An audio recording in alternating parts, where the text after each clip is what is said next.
Hey friends, if the DISM scan is not working on your Windows 11 computer, then please watch this video. I will guide you through the resolutions.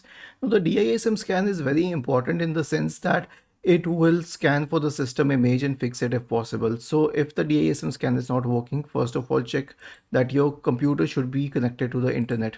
Rather, open Bing and search for fast.com and check the internet speed whether it's good enough or not, though a lot of speed is not required for the DISM scan unless your computer has a very serious problem.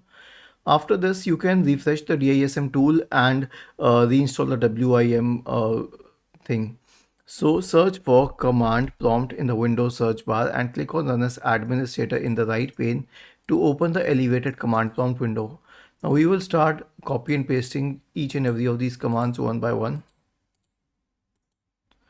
Hit enter, done. Second command,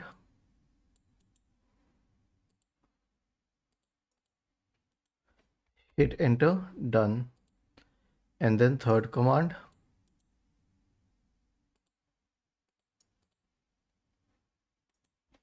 hit enter and then done.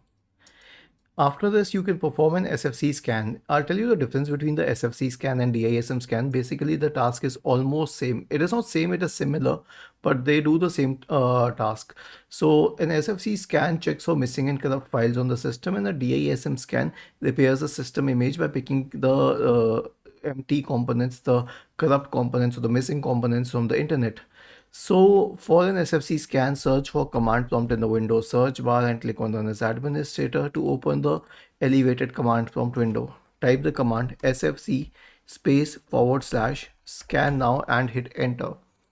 The next solution is a system restore. So search for recovery in the Windows search bar and open the recovery window. Click on open system restore, click on next. Select a go to restore point, click on next and then click on finish. The last solution is a cloud reset, because if everything else fails then you only have one last option, that is a cloud reset.